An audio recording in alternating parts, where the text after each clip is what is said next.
Granite Hollow was the kind of place that time forgot, nestled deep in the Rocky Mountains. It had been an isolated mining town until one fateful night when every single miner disappeared without a trace. The mine was sealed, the town abandoned, and Granite Hollow became little more than a ghost story, a chilling tale to scare children around campfires. But for journalists like Sarah, Mark, and Jamie, Granite Hollow represented something else, a mystery waiting to be solved. Their editor had assigned them a piece on the most haunted places in America, and Granite Hollow was at the top of the list.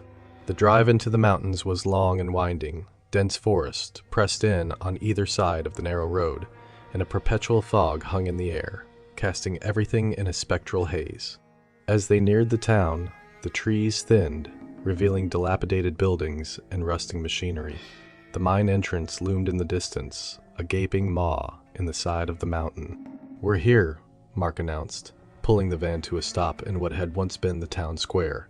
Weeds and wildflowers had overtaken the streets, and the windows of the buildings were dark and empty. Sarah stepped out of the van, adjusting her camera strap.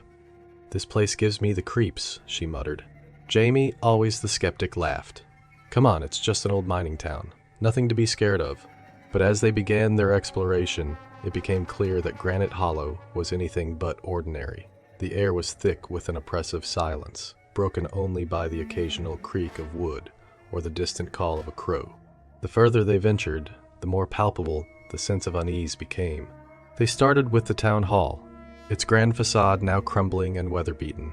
Inside, the musty smell of decay was overpowering. Papers and books lay scattered across the floor, and old photographs lined the walls, capturing moments of life in Granite Hollow before it became a ghost town. "Look at this," Sarah whispered, pointing to a photo of the miners, their faces stern and determined. "Do you think they knew what was coming?" Mark shrugged. "Who knows? Maybe they did." As they delved deeper into the town, they found more signs of sudden abandonment, dinner plates still on tables, chairs tipped over, tools left in mid-use. It was as if the miners had simply vanished in the middle of their daily routines. The mine entrance beckoned, a dark promise of answers. They hesitated at the threshold, the air growing colder and the shadows deeper. "Are we really doing this?" Jamie asked, her bravado wavering. "We came this far," Sarah replied, her voice steady despite the fear gnawing at her gut. "We have to see it through." With flashlights in hand, they entered the mine.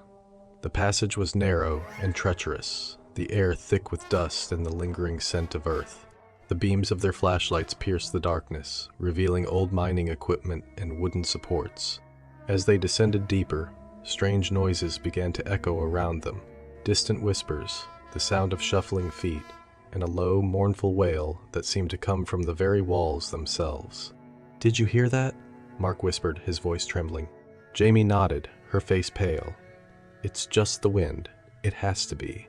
But Sarah knew better. The air was too still, the silence too profound for it to be mere wind. There was something else in the mine with them, something watching, waiting. They reached a large cavern, the heart of the mine. Rusted machinery lay scattered around, and in the center stood an altar of sorts, covered in strange symbols and surrounded by candles, long since extinguished. "What the hell is this?" Jamie asked, her voice barely a whisper. Mark examined the symbols, his face growing pale. These are runes. Nordic, I think, some kind of ritual.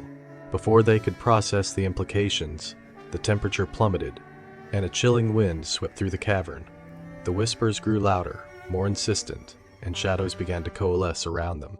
"We need to get out of here," Sarah said, her voice urgent. "Now."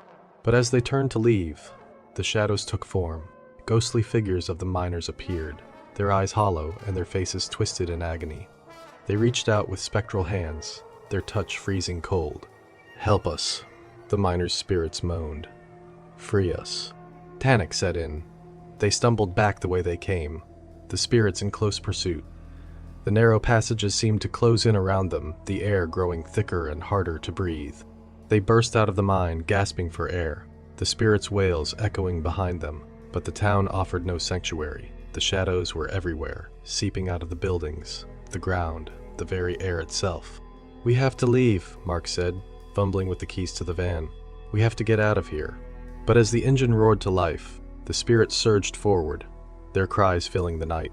The van sped down the mountain road, the fog growing thicker, the darkness more oppressive. And then, just as suddenly as it began, the spirits vanished. The fog lifted, the air cleared, and Granite Hollow was behind them. They drove in silence, the weight of what they had experienced pressing down on them. It wasn't until they were back in the safety of their office, reviewing the footage, that they saw it.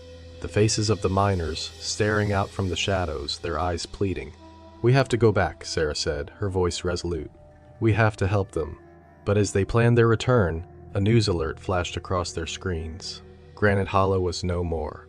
The town, the mine, everything had been swallowed by a massive landslide, erasing it from existence. The spirits of Granite Hollow had been laid to rest. But at what cost? The journalists were left with a haunting question. Had they brought peace, or had they awakened something far worse?